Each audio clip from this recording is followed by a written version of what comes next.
উৎসব এই চলচ্চিত্রটি আরিফ এবং সৌভিকে উৎসর্গ করা, সেই সুবাদে এই ছবি দেখতে আমার আসা। খুব বেশি ছবি আমি দেখেছি কিংবা ছবি সম্পর্কে কথা বলার অধিকার আমার আছে সেরকমটা নয়, কিন্তু এই ছবিটি দেখতে গিয়ে যত সময় এগিয়েছে ততই ছবি দর্শককে টেনে ধরেছে এবং ছবির ভেতরে একেবারেই তাকে যাকে বলে যে ভেতরে প্রবেশ করিয়েছে এবং পুরো ছবির মধ্যে যাকে বলে বিলীন হয়ে যাওয়া, সেই দিকটা অনুভব করেছে। তার মানে একটা ছবির শক্তি ওই জায়গায় যে সে শেষ পর্যন্ত কেবল টেনেই রাখে না, সে পুরো গল্পের ভেতরে তার সমস্ত অংশের ভেতরেই একজন দর্শককে পুরোপুরি যুক্ত করে ফেলে, টেনে নিয়ে যায়। তো সেই ক্ষমতা এই ছবির আছে। গল্পের মধ্য দিয়ে অনেক বার্তা এই ছবির মধ্যে আছে, কিন্তু সেগুলো বার্তা আকারে সরাসরি হাজির হয়।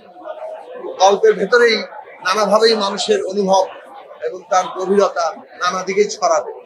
সেই জায়গা থেকে বলবো যে এটা একটা সফল ছবি এবং এই ছবি পুরোটা সময় ধরে দেখা দরকার, কারণ শেষ পর্যন্ত না দেখলে ওই অনুভূতিটা তৈরি হবে না বলে আমার কাছে মনে হয়।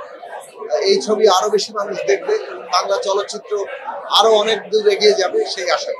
এটা একটা নতুন ধরনের চেষ্টা এবং এই চেষ্টা আরো বিভিন্ন দিকে এগিয়ে যাবে সেটাই প্রত্যাশা করি।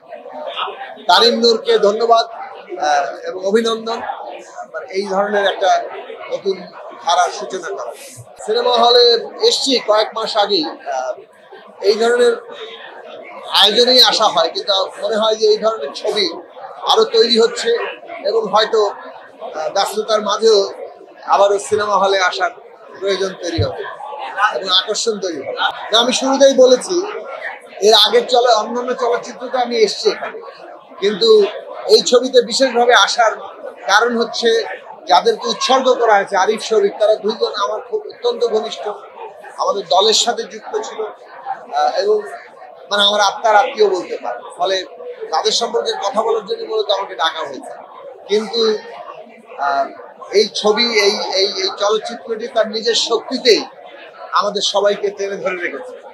চলচ্চিত্র নিজের শক্তিতেই আরো অনেক মানুষকে টেনে আনবে বলে আমি বিশ্বাস করি। হ্যাঁ, রাজনীতি দৃশ্যত মনে হবে যে রাজনীতি নেই, কোনো বার্তা নেই, কিন্তু আসলে অনেক কিছুই আছে এবং সেই সবকিছু এমনভাবে বলা হয়েছে যেটা আলাদা করে চাপিয়ে দেওয়া মনে হয়নি।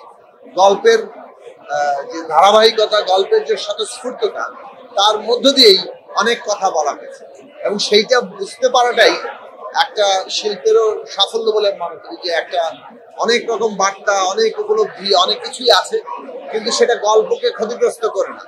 ফলে গল্প এগিয়েছে তার নিজের মতো করে এবং শেষ পর্যন্ত সেটা আরো বেশি করে টেনে ধরেছে, আরো বেশি করে সবাইকে ইনভলভ করেছে। সেটা এটা সত্যি না, সেটা তো যার যার ব্যক্তিগত ইচ্ছা কিংবা রাজনীতি সর্বত্রই আছে, রাজনীতিতে যুক্ত হওয়াটা কোনো বিষয় নয়, কিন্তু আমি কোন রাজনীতির পক্ষ নিচ্ছি সেটা হচ্ছে প্রশ্ন। বিভাজন, ঘৃণার রাজনীতিকে পক্ষ নেওয়া, স্বৈরাচারী কিংবা একটা ফ্যাসিবাদী কিংবা গণহত্যার রাজনীতিকে সমর্থন করা, সেগুলো নিশ্চয়ই কোনোভাবে কাম্য নয়।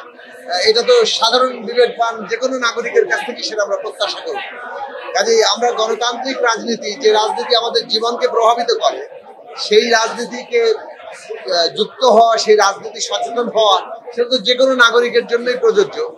কাজেই অভিনয় শিল্পী কিংবা যারা শিল্পী সাধারণভাবে, তারা তো আর নাগরিক, তারা একই সাথে নাগরিক, ফলে তাদেরও রাজনৈতিক কর্তব্য আছে এবং শিল্প একটা গুরুত্বপূর্ণ রাজনৈতিক মাধ্যম।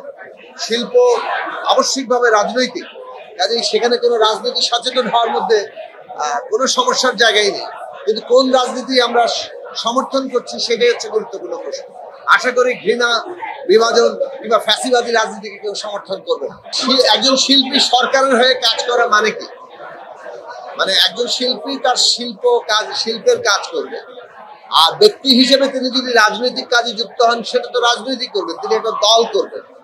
তো সুতরাং দুটো আলাদা পরিসর।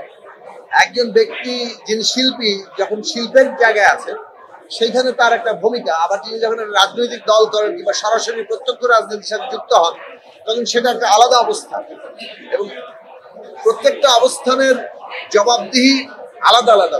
মানে বাংলাদেশের ছবি যেমন বিভিন্ন বিষয় নিয়ে হতে পারে, তেমনি আমাদের দেশের বড় বড় ঐতিহাসিক ঘটনা সেটা 1971 সালের স্বাধীনতা যুদ্ধ, আমাদের রাষ্ট্রের জন্ম কাল হোক, আর সাম্প্রতিক 24-এর গণ অভ্যুত্থান, কিংবা এর মাঝখানেও বড় বড় লড়াই হোক, কিংবা তারও আগের লড়াই হোক, যে কোনো রাজনৈতিক ঘটনা তার প্রেক্ষাপট সবকিছু চলচ্চিত্রের বিষয় হতে পারে।